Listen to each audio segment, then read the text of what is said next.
तुर्की में बीच सड़क पर कार हादसे की पहली तस्वीर। आपको बता दें, डिवाइडर से टकराकर पलट गई कार की ये हैरान करने वाली तस्वीरें सामने आई हैं और ये देखिए हादसे की तस्वीर।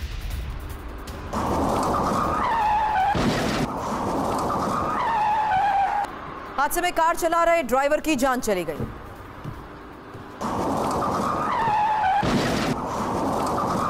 ये कार जैसे ही डिवाइडर से टकराई वैसे ही पलट गई और स्पीड इतनी ज्यादा थी कि पलटी हुई कार भी 20 मीटर तक घिसटती चली गई।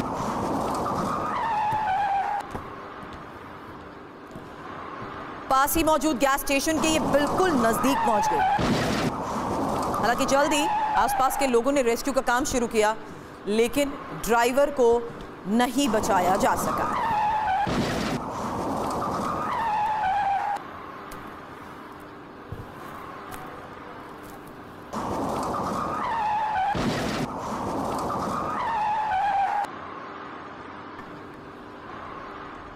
रूस में कैसे एक पुलिस वाले ने बहादुरी दिखाई, तस्वीर आपके सामने होगी, क्योंकि शराबी कार सवार को काबू में कैसे किया गया ये तस्वीरें देखकर सभी हैरान हैं।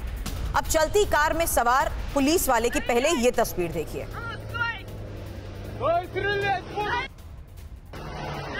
रूस की ये उस वक्त की तस्वीर है जब एक कार सवार नशे में धुत था और नशे में धुत ये कार सवार तेजी से कार चलाते हुए समंदर किनारे पहुंच गया। अब वहां मौजूद टूरिस्ट के लिए जिस तरीके से ये खतरा बना रहा, उसी वक्त मौके पर मुस्तैद इस पुलिस वाले ने कैसे चलती कार में जाकर छलांग लगाई, ये वही तस्वीर है।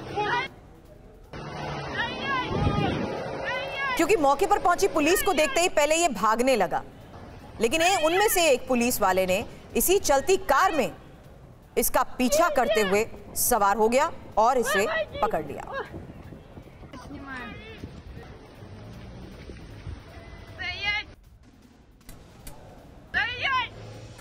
तस्वीरें इटली से भी सामने आई, जहां माउंट एटना ज्वालामुखी फिर से सक्रिय हो गया है और क्रैटर से लावा निकलने से इलाके में मची दहशत की आज फिर तस्वीर सामने आई है। आपको बता दें, निचले इलाकों की तरफ बढ़ रहे लावे को लेकर अलर्ट जारी कर दिया गया है। आसपास के इलाकों को जारी किया गया अलर्ट और कुछ इलाकों को खाली कराने की जा रही है कोशिश।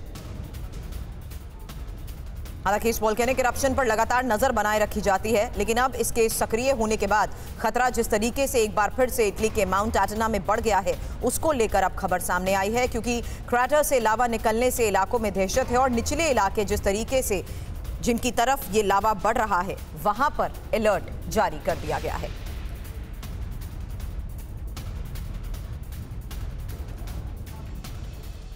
और अब आपको यूरो 2024 के एक टूर्नामेंट में स्टेडियम की तस्वीर आपको दिखाएंगे, क्योंकि स्टेडियम का ये हाल आपको देखना चाहिए। जर्मनी और डेनमार्क की फुटबॉल टीम के बीच जर्मनी के शहर डार्टमुंड में मैच हो रहा था, लेकिन तभी तेज बारिश शुरू हो गई और उसके बाद स्टेडियम में दर्शकों का बैठना कैसे मुश्किल हो गया। तस्वीर आपके सामने, स्टेडियम की छत से पानी की मोटी धार बहने लगी और ऐसा लग रहा था जैसे कोई झरना फूट पड़ा। दर्शकों ने भी इसे एंजॉय जरूर किया, लेकिन कुछ दर्शक स्टेडियम में पानी की धार के बीच इसका लुत्फ उठाते भी नजर आए।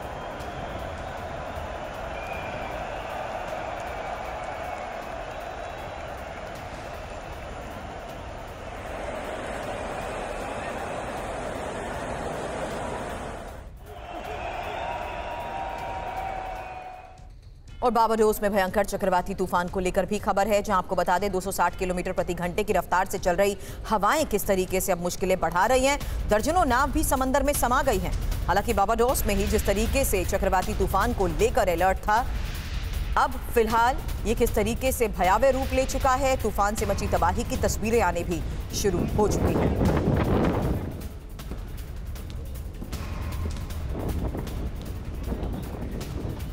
तो तूफान के चलते अब समंदर में नाव समा चुकी है।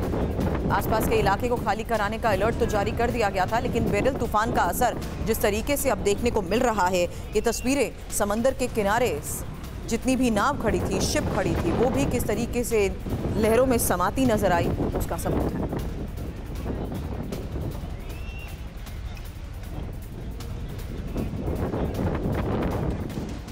लेबनान पर इजरायली हमले की तारीख हो चुकी है तय। बड़ी खबर है, 15 जुलाई के बाद इजरायल के ऑपरेशन को लेकर, और ये ऑपरेशन लेबनान को लेकर खबर है, जहां दक्षिणी लेबनान पर हमला इजराइल की तरफ से होगा।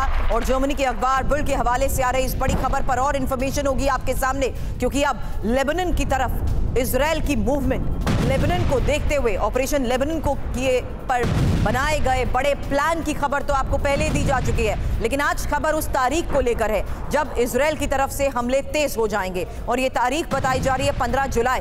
15 जुलाई के बाद इजराइल के ऑपरेशन लेबनान के बारे में और जानकारी मेरे सहयोगी सुमित चौधरी इस वक्त स्टूडियो में मुझे ज्वाइन कर चुके हैं, उनसे करूंगी बात। उससे पहले जानिए दक्षिणी लेबनान पर हमला इजराइल करने वाला है और जर्मनी के अखबार बिल्ड के हवाले से आई खबर, जहां आपको बता दें इस बीच इजराइल के प्रधानमंत्री तय कर चुके हैं कि गाजा के बाद हिजबुल्लाह को सबक सिखाना जरूरी है। और हिजबुल्लाह वैसे तो एक प्रॉक्सी मिलिटेंट संगठन है, लेकिन हिजबुल्लाह को लेबनान की अनऑफिशियल सेना कहा जाता है। अब 7 अक्टूबर के बाद हिजबुल्लाह ने इजराइल की सीमा पर जबरदस्त उत्पाद मचा रखा है और हिजबुल्लाह रॉकेट ड्रोन के जरिए इजरायली सैन्य प्रतिष्ठानों पर जिस तरीके से हमलों को अंजाम देता जा रहा है, अब इजराइल जिस तरीके से ऑपरेशन लेबनान को लेकर तैयारी कर रहा है, उसको लेकर बड़ी खबर आपके सामने होगी। क्योंकि इजराइल हिजबुल्लाह से निपटने की जो तैयारी कर रहा है, उसमें 15 जुलाई के बाद कभी भी इजराइल लेबनान पर स्पेशल ऑपरेशन को अंजाम दे सकता है। अब सवाल यह है कि आखिर ये क्यों कहा जा रहा है कि 15 जुलाई के बाद कभी भी इजराइल पर हमला कर देगा।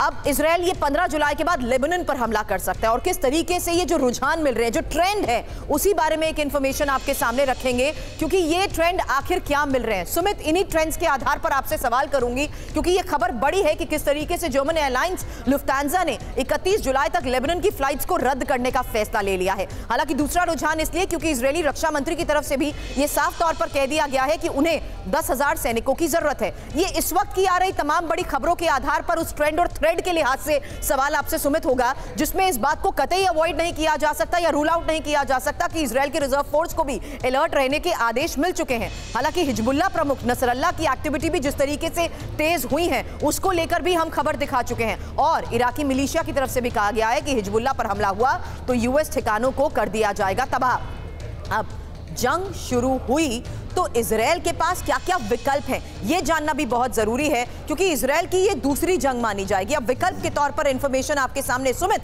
इंफॉर्मेशन वॉल पर जरा मुझे ज्वाइन करिए और इन विकल्पों के आधार पर एक क्विक रिस्पांस आपसे लूंगी, क्योंकि यह पहला विकल्प, क्या गाजा की तर्ज पर लेबनान पर ऑपरेशन चलाया जा सकता है? Your response. देखिए बिल्कुल, क्योंकि सुरभि देखिए गाजा के अंदर दिक्कत यह थी कि 35 से 40 किलोमीटर का दायरा था, लेकिन अभी लेबनान पर अटैक करने के लिए पॉसिबिलिटी यह है कि इजराइल ने सिर्फ 5 से 10 किलोमीटर के रेडियस को तय किया है जहां पर वो अटैक करेंगे। अब इसी आधार पर दूसरे विकल्प की भी बात करना चाहूंगी। उस दूसरे विकल्प में यह बात इंपॉर्टेंट है कि कैसे लेबनान के सीमित दायरे में घुसकर ऑपरेशंस को अंजाम दिया जाएगा। यही बात आप कह रहे हैं, संभावना इसकी है? बिल्कुल, हिजबुल्लाह ने जो गांव, जो आसपास के जो बॉर्डर इलाके के जो गांव हैं 5 से 10 किलोमीटर के, उनको क्लीन कराना। दरअसल इजराइल, माफ कीजिएगा, कि लेबनान और सीरिया के अंदर एक ब्लू डॉट लाइन है जो रिवर के इस तरफ की है, उस लाइन के दूसरी तरफ हिजबुल्लाह को धकेलने की कोशिश है इजराइल की। अब इसी ऑपरेशन की संभावना को देखते हुए तीसरा विकल्प क्या कहना सही होगा कि हिजबुल्लाह ने भी अब सर्जिकल स्ट्राइक की, जिस तरीके से डर सता रहा है, हिजबुल्लाह पर क्या स्ट्राइक इन्हीं इलाकों में अंजाम दी जा सकती है? देखिए, पूरे लेबनान के ऊपर अटैक करने की मंशा इस समय इजराइल की भी नहीं, और अमेरिकी जो इंटेलिजेंस एजेंसी है उन्होंने बात कही है कि जब वॉर प्लानिंग की गई तो इसको लेकर इजराइल ने साफ तौर पर कहा कि हमारा मकसद है सिर्फ 5 से 10 किलोमीटर रेडियस को पूरा क्लीन कर देना, जहां पर हिजबुल्लाह के बेसिस हैं उनको पीछे धकेलना, ताकि उनकी तरफ से आ रहे अटैक को रोका जा सके जो लगातार नॉर्थ इजराइल में किए जा रहे हैं। अब ये लोकेशन जो ब्लू लाइन आपने बताई, उसी आधार पर चौथे विकल्प को बारे में भी बात करूंगी, क्योंकि सीमा में रहकर हिजबुल्लाह ठिकानों पर भारी गोलीबारी संभव बताई जा रही है और ये बॉर्डर मूवमेंट्स में ये जो डिप्लॉयमेंट्स हो रही हैं, क्या ये उसी का सबूत है? बिल्कुल, देखिए इन्फेंट्री हो, आपके आर्मर्ड हो, ये सभी डिप्लॉयमेंट इसीलिए की गई है सुरभि, ताकि कम से कम जब ये फोर्सेस मूव करे 5 से 6 किलोमीटर के दायरे में, तब कम से कम इनके पास पर्याप्त रिजर्व फोर्सेस भी हो। और अभी मोटे तौर पर अभी इजराइल की तरफ से कोशिश यही की जा रही है कि एक लिमिटेड एक्शंस हो। लिमिटेड एक्शंस इसलिए क्योंकि लगातार हिजबुल्लाह की तरफ से आप मान के चलिए कि 7 अक्टूबर के बाद अब तक करीबन 10,000 रॉकेट या फिर उनके आर्टिलरी शेल्स फायर किए गए, और यही वजह है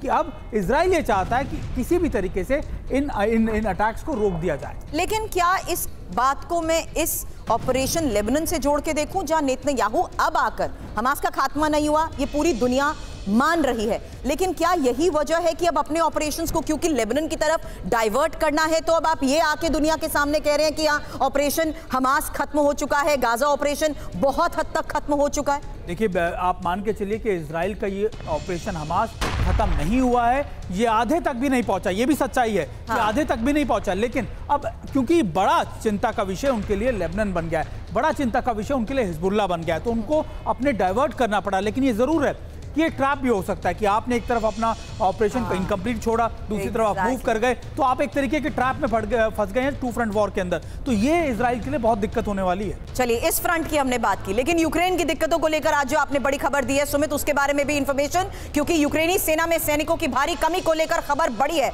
अब सैनिकों की कमी का असर युद्ध पर पड़ रहा है और नेटो की एक रिपोर्ट में हुए खुलासे के आधार पर ही आगे और इंफॉर्मेशन होगी आपके सामने, क्योंकि जाहिर सी बात है अगर अब आज के युद्ध के इस हालात में सैनिकों की कमी की वजह से, यूक्रेनी सेना में सैनिकों की भारी कमी की वजह से रोजाना ये तस्वीरें सामने आ रही हैं कि किस तरीके से कॉमन लोगों को भी युद्ध के मैदान में धकेलने की यूक्रेन में कोशिश हो रही है, जिसके सबूत पूरी दुनिया के सामने तस्वीरों के माध्यम से भी रखे गए हैं। अब सैनिकों की कमी से युद्ध पर क्या असर पड़ सकता है, ये इस वक्त का सबसे बड़ा सवाल है। और क्या सैनिकों की कमी की वजह से ही पिछले हफ्ते ज़ेलेंस्की की तरफ से यह बयान सामने आया कि हमें किसी पीस प्लान पर वर्कआउट करना जरूरी है, क्योंकि ये खून खराबा ना जाने कितने साल तक चलेगा और ऐसा यूक्रेन नहीं चाहता है। लेकिन खबर अब ये साफ है कि ज़ेलेंस्की के लिए खतरा बढ़ता जा रहा है और ज़ेलेंस्की बार बार रूस पर विजय हासिल करने की बात तो कह देते हैं, लेकिन उनकी ये बात हवा हवाई कैसे साबित हो जाती है, क्योंकि ज़ेलेंस्की की सेना में सैनिकों की भारी कमी है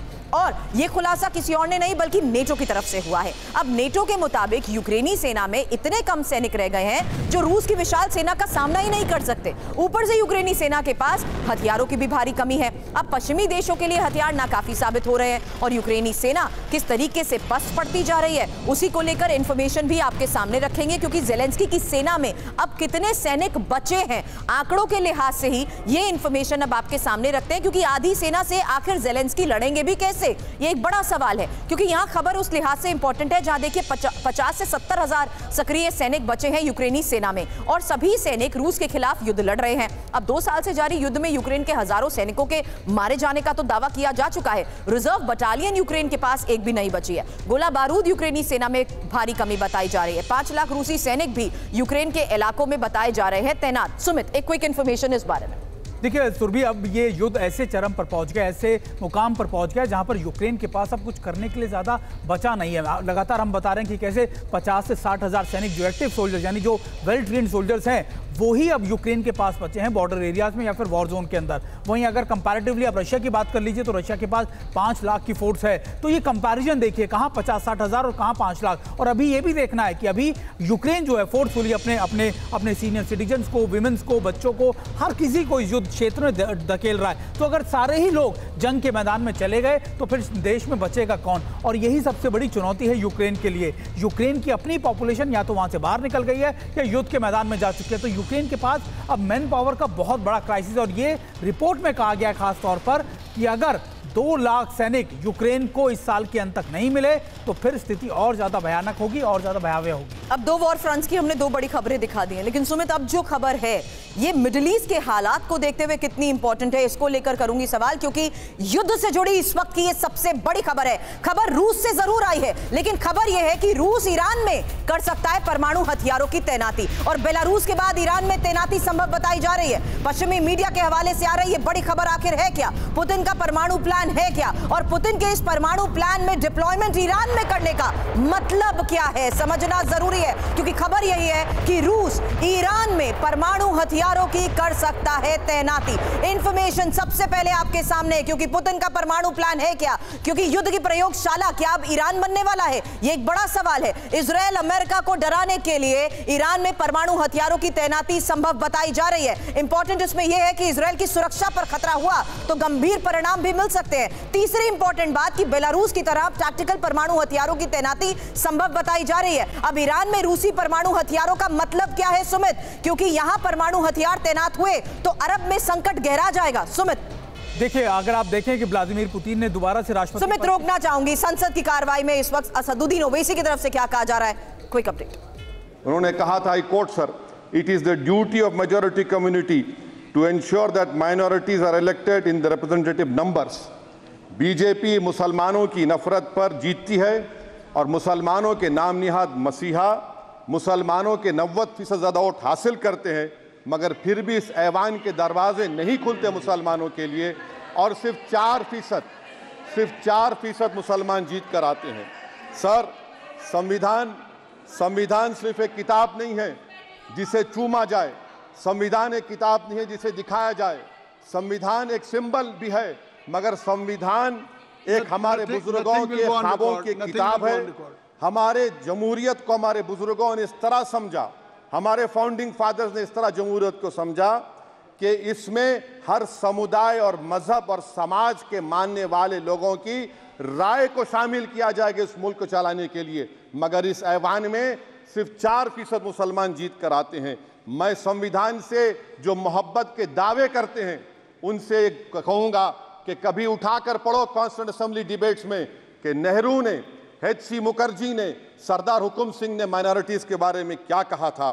सर, वतन अजीज का मुस्तकबिल कैसा होगा जब बीजेपी मुझे गायब करना चाहती है और दीगर हिज़्ब इख्तिलाफ की पार्टियां के लिए मेरा वजूद सिर्फ वोट डालना और अपनी खबर में जाकर सो जाना है। इसीलिए आप देखते हैं कि ये समाजी इंसाफ है सर कि 4% मुसलमान जीत कर आते हैं। सर, इस ऐवान में ओबीसी समाज के एमपी अब अपर कास्ट के एमपी के बराबर हो चुके हैं। ओबीसी समाज के एमपी अब अपर कास्ट एमपी के बराबर हो चुके हैं और 14% मुसलमान सिर्फ 4% जीत कर आते हैं। CSDS का डेटा ये बताता है कि इस मुल्क में जो वोट बैंक है, जो एक मुश्त वोट डालता है, वो अपर कास्ट का है। मुसलमान का कभी ना वोट बैंक था ना कभी रहेगा। सर, 4 जून के बाद 6 मुसलमानों की मॉब लिंचिंग हुई, 11 घरों को मध्य प्रदेश में मोदी के बुलडोजर ने निस्तो नाबूद कर दिया। हिमाचल प्रदेश में एक मुसलमान के दुकान को लूट लिया गया और हिज़्ब इख्तिलाफ की पार्टियों की तरफ से सन्नाटा है। शायद अब वक्त आ चुका है कि लफ्ज मुसलमान का नाम लेना भी अब उस पर पाबंदी आयद कर दी जाएगी। सर, मैं ये बात बताना चाह रहा हूँ कि नरेंद्र मोदी को जो मैंडेट मिला है। एक मिनट ओवैसी साहब, आप लोग बैठ जाएं, कृपया आप लोग बैठ जाएं। श्री मनसुख मांडविया जी, आप लोग बैठ जाएं, कृपया माननीय सदस्य बैठ जाएं। श्री मनसुख मांडविया जी, मनसुख मांडविया जी, कृपया आप लोग बैठ जाएं। अपने प्रारंभिक आप लोग बैठ जाएं, आप लोग बैठ जाएं। माननीय सदस्य ने अपने प्रारंभिक भाषण में जो शब्द प्रयोग करा है उसको ऑथेंटिकेट करा जाए। और अभी उन्होंने उल्लेख करा कि मोदी के बुलडोजर ने वहाँ मॉब लिंचिंग करा है, उसको भी ऑथेंटिकेट करा जाए। निश्चित तौर से इसको ठीक है। ओवैसी साहब, जब भी कोई बात नहीं सर, आप चेयर पर बैठे हैं जी, इसलिए आप मंत्री जी को पेट में दर्द हुआ, माशाल्लाह, शुक्रिया उनका। नहीं, तो सर मैं ये बोल रहा था, जवाबदेही है अरे ये नहीं, मंत्री इससे बुरी बात क्या है? पेट में दर्द हो सकता है, वो दर्द ये सब ठीक। अच्छा, दर्द हुआ, चलिए दर्द हुआ, दिल का दर्द हुआ। तो सर, जो नरेंद्र मोदी को मैंडेट मिला है वो सिर्फ और सिर्फ मुसलमानों की नफरत पर हिंदुत्व की वजह से मिला है। I would like to say it is not Modi's in dock but every single person voted him despite his anti Muslim voice. And I would like to tell the position parties, this is not a moral victory for you, this is a victory of majoritarianism. Everyone should contemplate and do introspection. Why is it that the OBCs and the upper caste are getting their due representation? Why are the Muslims not getting? Are we here only to vote for you and not to get elected? If that is the case, please tell us that we are only here to vote for you. Sir, आज भारत के आधे नौजवान बेरोजगार हैं और रोजगार की तालाश, बेरोजगारी का आलम यह है सर कि मोदी सरकार के 5 साल में 75 लाख एस्पिरेंट्स की जिंदगी बर्बाद हो गई, 6 पेपर लीक हुआ। बेरोजगारी का आलम यह है सर कि रशिया जा रहे हैं, वहां जाकर अपनी जानों को दे रहे हैं। बेरोजगारी का आलम यह है कि नरेंद्र मोदी रोजगार का कैंप चलाती है नौजवानों के लिए कि तुम इजराइल में जाकर काम करो, उनको कैनन फॉडर बना रही है ताकि फलस्तीनियों की जायदादों को हड़प कर सके। ये भी कंक्लूड मैं, अरे सर मेरा टाइम है, कहाँ टाइम है सर? आप ये टाइम ले लिए मेरा सर, मैं 2 मिनट दीजिए। ये विश्वगुरु की पॉलिसी है। इजराइल को 27 टन हथियार जा रहा है, 9 मिलियन भारत के लोग गल्फ में काम करते हैं, क्या असर पड़ेगा? 47,000 इजरायली फलस्तीनी मार चुके हैं।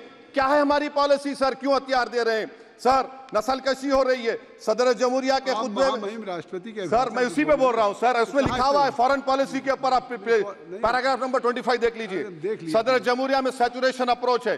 क्यों नहीं मोदी सरकार माइनॉरिटीज को तीनों स्कॉलरशिप को डिमांड करती है सर? उसको आपने बजट कम कर दिया सर। बनारस का बुनकर 18 महीने से मंडी का शिकार है, सूरत और बेंगलुरु जा रहा है सर। आखिरी बात कंक्लूड कर रहा हूं, आखिरी बात सर, पनून केस में निखिल गुप्ता, मोदी ने कहा था कि हम घर में घुसकर मारा, तो निखिल गुप्ता को किसने ऑर्डर दिया था पनून को मारने का?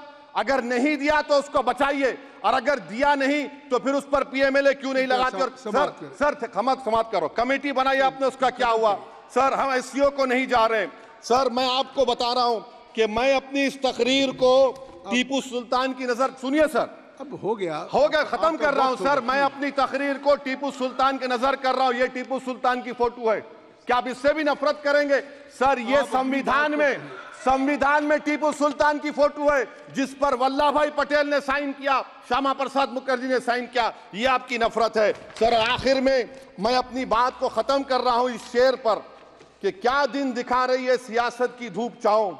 जो कल सपूत थे वो कपूतों में आ गए, थे इस कदर अजीम के पैरों में ताज थे, इतने हुए जलील के जूतों में आ गए। बहुत बहुत शुक्रिया सर। श्री गौरव गोगोई जी। धन्यवाद सभापति महोदय। मैं आपके समक्ष खड़ा तो हूँ, लेकिन वर्तमान में मेरा मन और मेरा ध्यान असम में हो रही बाढ़ पर है, और मैं आशा करूँगा कि यहाँ की सरकार अपनी चिंता व्यक्त करे और असम में अभी तुरंत आज ही एनडीआरएफ की एक टीम भेजे और जल शक्ति के मंत्री भी वहाँ पे जाए, क्योंकि जिस प्रकार से एम्बैंकमेंट चारों तरफ टूट रहे हैं, के मुद्दे पर किस तरीके से संसद में ओवैसी ने सरकार का घेराव किया और बड़ी बातें बताई कि किस तरीके से इजराइल को हथियार भेजे जा रहे हैं, किस तरीके से बेरोजगार रूस का रुख कर रहे हैं। और इंपॉर्टेंट ये कि अब इस बीच टीवी9 भारतवर्ष पर हम आपको मिडिल ईस्ट के हालात को देखते हुए आज एक बड़ी खबर बता रहे हैं, क्योंकि अब रूस से आई ये बहुत बड़ी खबर है, जहां रूस ईरान में परमाणु हथियारों की तैनाती कर सकता है। और बेलारूस के बाद ईरान में तैनाती जिस तरीके से संभव बताई जा रही है। सुमित मेरे सहयोगी मेरे साथ है, जिनसे मैं ये सवाल कर रही थी कि आखिर इस वक्त ये फैसला लिया जा रहा है, यानी अरब में संकट बढ़ता जा रहा है।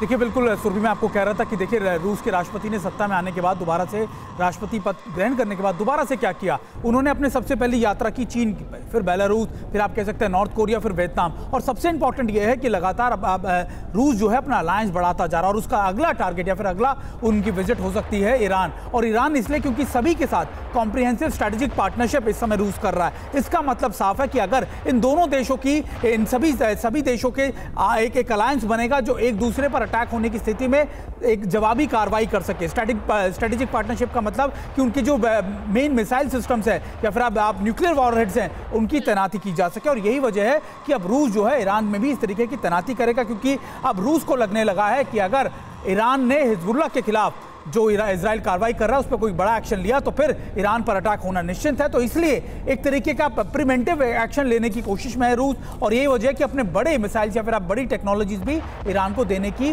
कोशिश में है इस समय रूस। चलिए, बड़ी खबर आपने बताई है, लेकिन अब युद्ध से जुड़ी 5 बड़ी breaking news back to back आपके सामने, जहां बता दें रूस ने यूक्रेन पर हमलों को तेज कर दिया है और रूसी सेना के MLRS से हमले को लेकर खबर आई, जहां यूक्रेनी ठिकानों को कैसे नुकसान पहुंचाया गया, तस्वीर आपके सामने।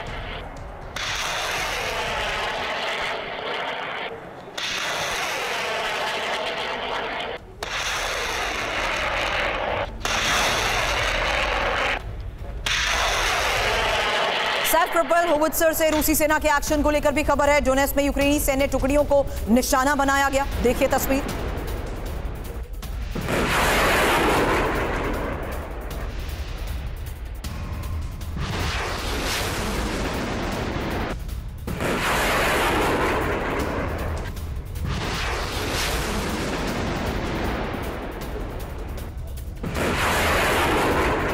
होवित्जर से रूसी सेना का एक्शन आपने देखा, लेकिन अब आगे यूक्रेनी सेना का रूस पर पलटवार, जहां यूक्रेन ने रूस पर किया फैब 500 से वार।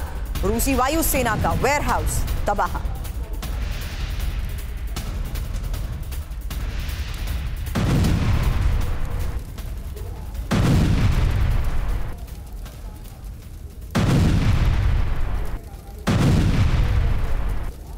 और खबर है यूक्रेन के खिलाफ रूस की नई रणनीति को लेकर, जहां रूसी सेना ने मोटरसाइकिल ब्रिगेड को तैयार कर लिया है। अब दुश्मन के खेमे में तेजी से घुसने की रणनीति के लिए आखिर ये मोटरसाइकिल ब्रिगेड है क्या, किस तरीके से ये मोटरसाइकिल ब्रिगेड ऑपरेशंस में अंजाम देगी, ऑपरेशंस को अंजाम देगी। हालांकि ये तस्वीरें जो सामने आई है इसी बारे में और इन्फॉर्मेशन। और सुमित आपसे सवाल, क्योंकि ये अलग अलग तरीके से अपनाई जा रही रणनीति और प्लानिंग को एग्जीक्यूट कैसे अब ऑपरेशंस में किया जाएगा, उसको लेकर जानना जरूरी है कि आखिर कौन कौन से ऐसे इलाके हैं जहां अब मोटरसाइकिल ब्रिगेड के जरिए ऑपरेशंस होंगे। तो आखिर ये मोटरसाइकिल ब्रिगेड पुतिन की है क्या?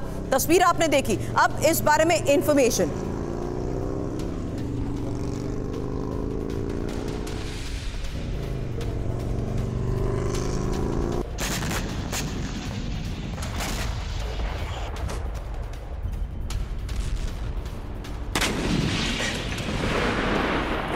अब इसी ब्रिगेड के ऑपरेशंस को देखते हुए कुछ और तस्वीरें भी आपके सामने।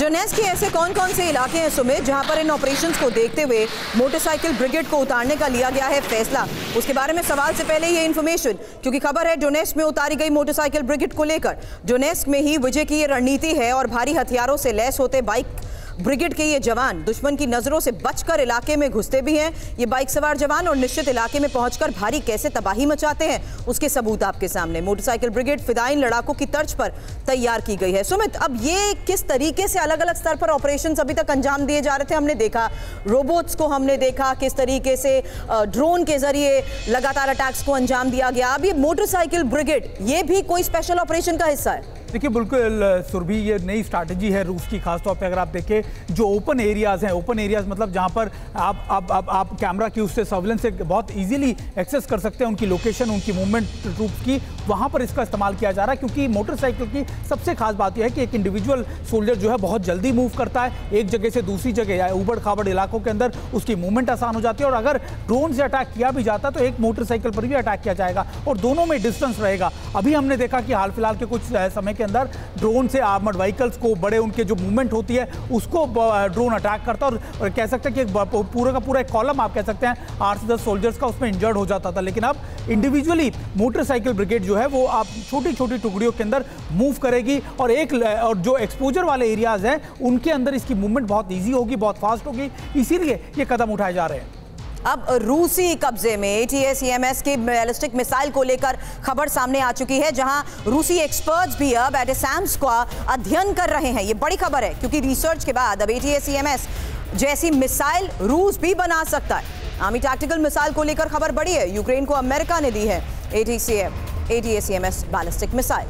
आपको हम बताएंगे रूस कैसे अब आर्मी टैक्टिकल मिसाइल की रिसर्च कर रहा है और किस तरीके से रूस की ये एक बेजोड़ रणनीति मानी जा रही है। क्योंकि क्या पता लगाया जा रहा है, पहले ये जानिए। आपको बता दें इसी आर्मी टैक्टिकल मिसाइल कैसे उड़ती है, लक्ष्य तक कैसे गाइड किया जाता है, क्या मिसाइल GPS और सैटेलाइट से गाइड होती है, डेटा का विश्लेषण कैसे होता है और ताकत और कमजोरी का पता भी लगाया जा रहा है। लेकिन अब रूस को इससे फायदा क्या होगा? क्योंकि नेटो हथियारों को नष्ट करने में मदद मिलेगी और साथ ही रूस ATACMS जैसी मिसाइल जिस तरीके से बनाने को लेकर बड़े फैसले ले सकता है। जांच के बाद रूसी एक्सपर्ट सेना को इसकी सिफारिश भी कर सकते हैं और यह भी पता लगेगा कि कैसे आर्मी टैक्टिकल मिसाइल्स को जाम किया जा सकता है। हालांकि अब कितने घातक हैं ये, इसी इंफॉर्मेशन के साथ सुमित ये जानना चाहूंगी कि आखिर इस रिसर्च का मतलब क्या है? क्योंकि ये जिस तरीके से बैलिस्टिक प्रणाली है जिसकी रेंज 300 किलोमीटर की इसकी फायरिंग रेंज बताई जा रही है, 1670 किलो इसका वजन है, गाइडेड सिस्टम GPS इसका और attack system surface to surface है। इसी आर्मी टैक्टिकल मिसाइल को लेकर ये युद्ध में किस तरीके से गेम चेंजर साबित हुई है, इसको लेकर हम कई बार चर्चा कर चुके हैं। लेकिन रूसी टैंकों से निपटने में जिस तरीके से ये सक्षम है, रूसी सैन्य इंफ्रास्ट्रक्चर पर निशाना और ATACMS को हाइमार्स से लॉन्च करना भी संभव बताया जा रहा है। आज के लिहाज से ये खबर की रिसर्च के तौर पर कुछ खबर है या अंदर इनपुट कुछ और? देखिए 300 किलोमीटर की रेंज आप देखिए कि आपको याद होगा कि हिजबुल्लाह भी फतेह मिसाइल जो 110 फतेह मिसाइल इस्तेमाल करता है, उसका भी जो टारगेट एरिया है वो करीबन 300 किलोमीटर का। और इस समय जो है मिसाइल वॉरफेयर के अंदर हर देश अपने आप को सक्षम करना चाहता है। आप रूस की एग्जाम्पल ले लीजिए, रूस नॉर्थ कोरिया से कितनी ज़्यादा, आप कहते हैं कि 10,000 कंटेनर्स उसने मिसाइल मंगाए, आर्टिलरी शेल्स मंगाए। वो इसलिए क्योंकि मिसाइलों का इस्तेमाल आज के युद्ध क्षेत्र में बहुत ज़्यादा बढ़ गया। आप कन्वेंशनल वॉरफेयर के अंदर आप टैंक्स, आर्टिलरी गन्स या फिर आर्मर्ड को आप मूव ज़रूर करते हैं, इन्फेंट्री को ज़रूर मूव करते हैं, लेकिन मिसाइल का एक अपना यूसेज है। आप लगातार कई मिसाइलें दागकर, ताबड़तोड़ मिसाइल अटैक कर अपने दुश्मन के एरिया को, उसके जो डिफेंसिव एरियाज हैं उनको आप निष्क्रिय कर सकते हैं, उनको बर्बाद कर सकते हैं। और यही वजह है कि मिसाइल का अटैक, ऐसे मिसाइल जिनकी रेंज करीबन 300 किलोमीटर से ऊपर है, जिनकी रेंज करीबन 400 किलोमीटर है, ऐसी मिसाइल के परीक्षण और ऐसी मिसाइलों को इंडक्ट करना अपनी फोर्सेस के अंदर, ये बहुत तेजी से बढ़ता जा रहा है। चलिए, तो आर्मी टैक्टिकल मिसाइल सिस्टम को लेकर किस तरीके से रिसर्च की जा रही है ये तो सुमित ने बता दिया, लेकिन इस वक्त ऑपरेशंस को कैसे अंजाम दिया जा रहा है, 5 तस्वीरें आपके सामने होंगी और युद्ध से जुड़ी ये 5 बड़ी ब्रेकिंग न्यूज, लेटेस्ट अपडेट, क्योंकि रूसी ड्रोन के खिलाफ यूक्रेन की रणनीति को लेकर खबर सामने आई है, जहां याक-52 विमान से ड्रोन पर निशाना और विमान में पायलट और गनर भी बताए गए सवार। करीब 50 साल पुराना याक-52 विमान। आईडीएफ का गाजा में बड़ा ऑपरेशन, हमास की मिसाइल बनाने वाली फैक्ट्री कैसे उड़ाई गई, लॉन्ग रेंज मिसाइल बनाने की तैयारी थी।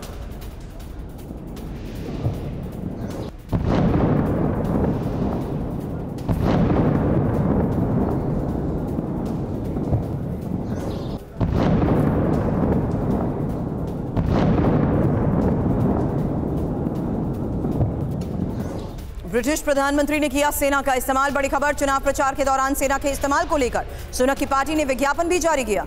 विज्ञापन में ब्रिटिश आर्मी के गुणगान और 4 जुलाई को ब्रिटेन में आम चुनाव।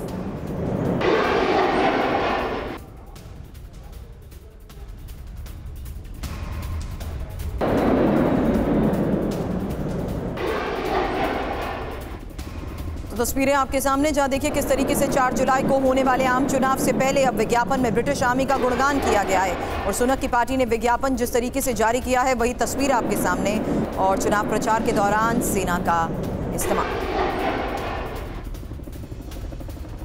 यूक्रेन का रूस पर बहुत बड़ा अटैक, हाइमार्स मिसाइल से किया गया अटैक। आपको बता दें, लुहांस्क में रूसी सैन्य टुकड़ी पर हमले की तस्वीर सामने आई है। रूसी सैनिकों को बड़े नुकसान की आशंका है।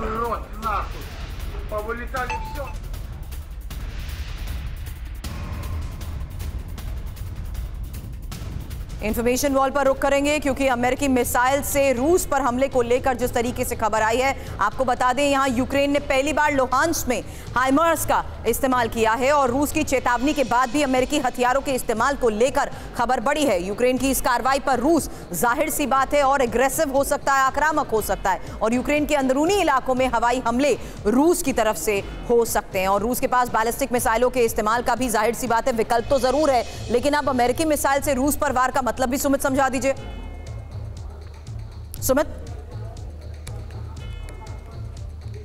सुमित, यहां यूक्रेन में पहली बार लुहांस्क पर हाइमार्स का इस्तेमाल हुआ।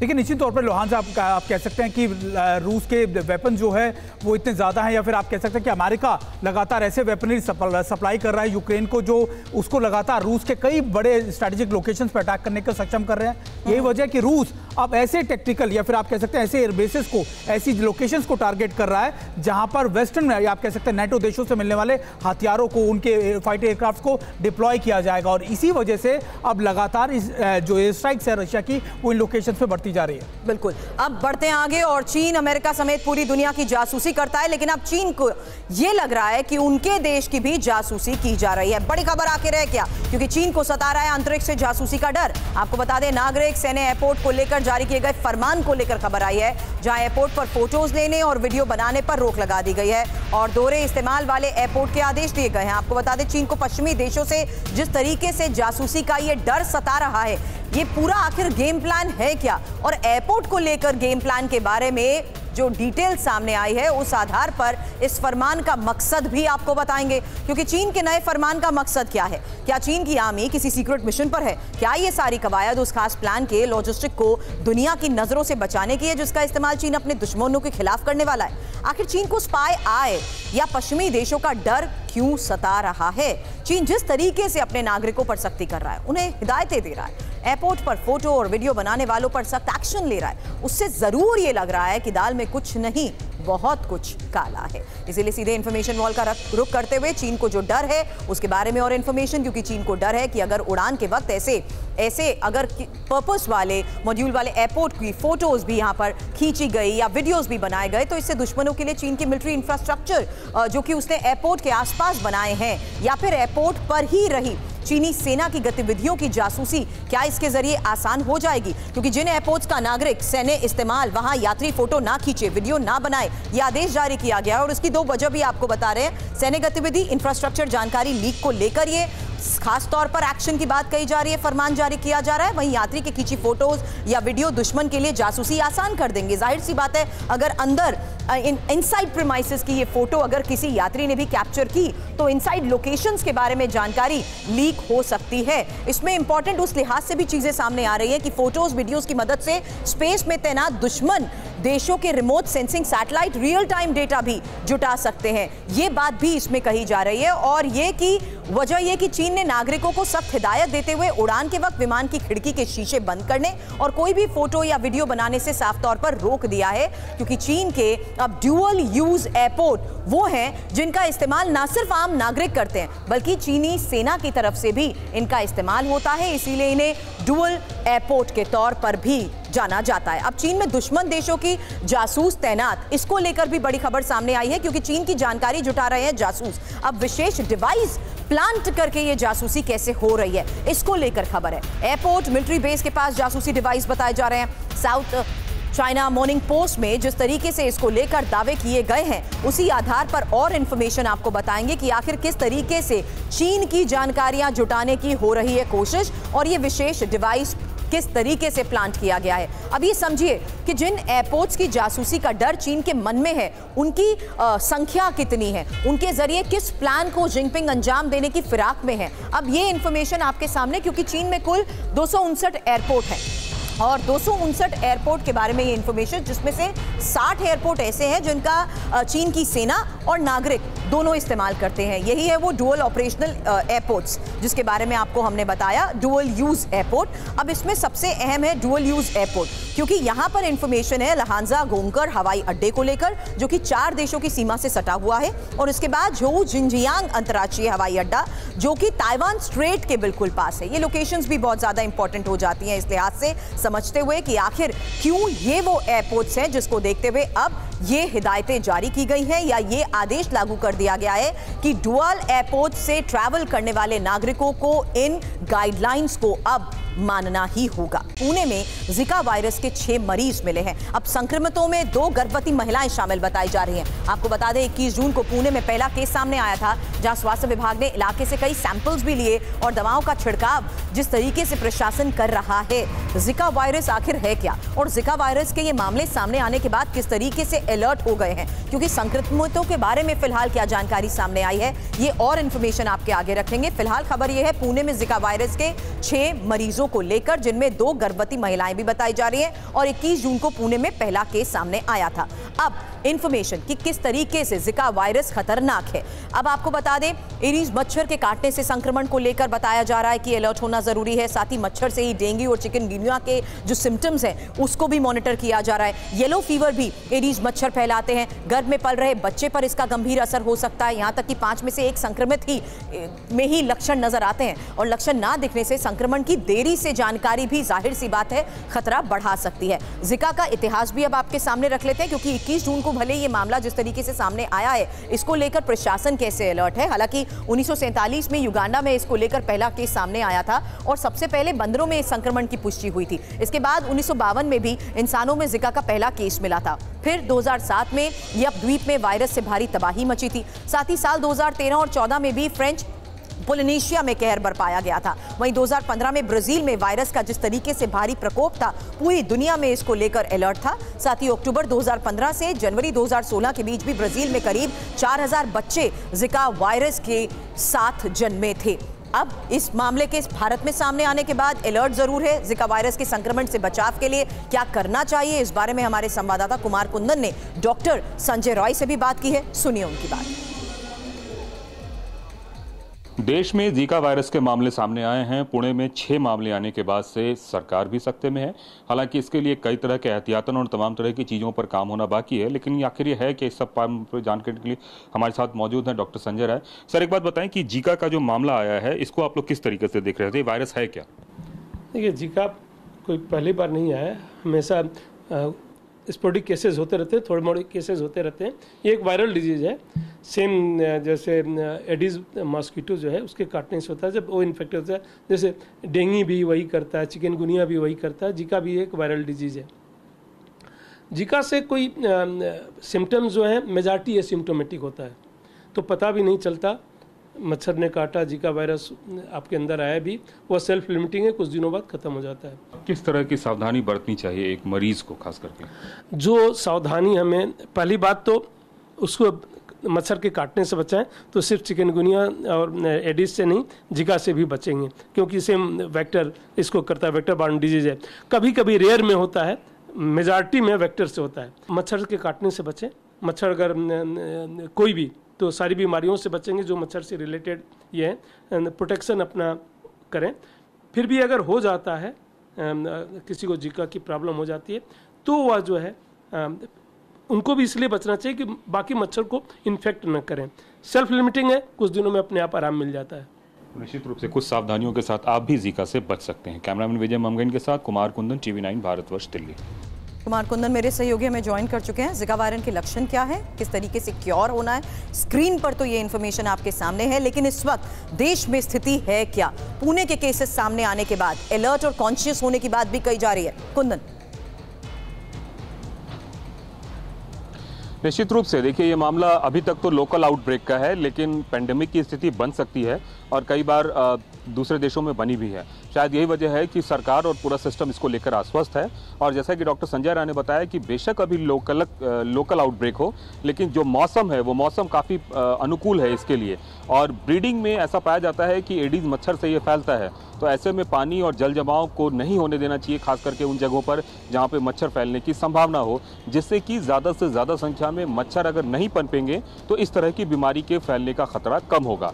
वाटर बॉर्न डिजीज़ है, तो ऐसे में गंदे पानी से भी आसपास के जगहों पर बचने ना दें। और दूसरी बात है कि सबसे ज़्यादा ज़रूरी है कि मच्छर से अपने आप को बचाएं, ताकि ऐसे किसी भी जो एडीज मच्छर से बचाएं, ताकि जीका और तमाम तरह के वायरस से बचा जा सके। सुरभि, सबसे ज़्यादा परेशानी प्रेग्नेंट वुमन में है। अगर उनको इस तरह का मच्छर कोई काटता है और अगर वो जीका के शिकार होती है, तो उनके भ्रूण में पलने वाले बच्चे पर इसका बहुत प्रतिकूल प्रभाव पड़ता है और कई सारे केसेस में तो मिसकैरेज भी हो जाता है। तो यही वजह है कि सरकार सजग है और बार बार लोगों को कम्युनिटी के द्वारा यह बताने की कोशिश की जा रही है कि आप भी एहतियात बरतें, सतर्कता बरतें और किसी भी तरीके का ऐसा कोई सिम्टम आए, बुखार आए, रैशेज आए, बॉडी एक आए, जोड़ों में दर्द हो, तो तुरंत डॉक्टर के पास जाएं, इंतजार ना करें। यही समझाना भी बहुत जरूरी था, इसीलिए इस खबर को लेते हुए हम दर्शकों को बताना चाहते थे कि बरसाती मौसम में वाटरबोर्न डिजीज के किसी भी सिम्टम को आप अवॉइड ना करें, डॉक्टरी सलाह के बाद जांच जरूर कराएं।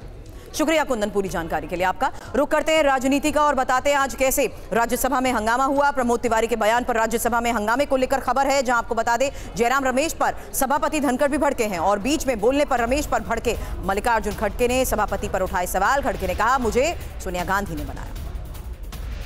पेट्रोल डीजल की कीमत कम करूंगा, ये भी जनता को छला गया, विश्वासघात किया गया। सच्चाई तो यह है कि पेट्रोल डीजल की कीमतों में बढ़ा है और दुनिया के बाजार में कच्चे तेल का दाम कम हुआ, उसके बाद भी ये बढ़ाते चले गए। अब मजबूरी थी, कुछ अपने दोस्तों यारों का सबका है, ऑब्जेक्शनेबल नो प्रमोद जी, जो आप कह रहे हैं आप खुद चिंतन कीजिए, कितना गलत कह रहे हैं ना। दोस्तों, this will not go on record. If you have proof, if you have fact, the senior leadership is here. I think you should replace. 1 second, Jairam Ramesh. You are so intelligent, so gifted, so talented. You should immediately come and take seat in place of Mr. Khadge, because by and large you are doing his job. Sir मेरा time का ध्यान रखिएगा, मेरे time का। खड़गे जी आप सोचिए, खड़गे जी, खड़गे जी, Don't bring that Varna क्या still in your mind that Varna system is there. That's why you are calling Ramesh is a very intelligent, very that, and I am dull, so that no, he no, should no, be no, replaced. no, no. 1 second. बैठिए खड़गे जी, खड़गे जी, खड़गे बैठिए, बैठिए, एक बार बैठिए, खड़गे जी, खड़गे जी, मैं 1 सेकंड प्लीज। खड़गे जी, आप मेरी बात को नहीं समझ पाए। जितना मैं आपका आदर करता हूं, उसका एक अंश भी आप मेरे लिए करेंगे दिल को टटोल कर, तो आपको महसूस होगा। मैंने कहा क्या है? मैंने ये कहा है कि जब सुन तो नहीं रहे आप, जब प्रथम पंक्ति के अंदर आप जैसा व्यक्तित्व है, 56 साल का अनुभव है, उनको भी हर कदम के ऊपर जयराम रमेश टिक्का टिप्पणी करके मदद करना चाहते हैं। अभी देखिए, अभी देखिए, अभी देखिए, अभी देखिए, एक प्रॉब्लम है, एक प्रॉब्लम है जिसको आपको सोल्व करना है। आपको मैंने बहुत अनुरोध किया है। देखिए, मेरे को बनाने वाले यहाँ बैठे हैं, श्रीमती सोनिया गांधी जी। ना रमेश बना सकता है, ना आप बना सकते हैं, जनता ने मुझे बनाया। खड़गे जी, खड़गे जी, मैं उस स्तर पर नहीं आना चाहता।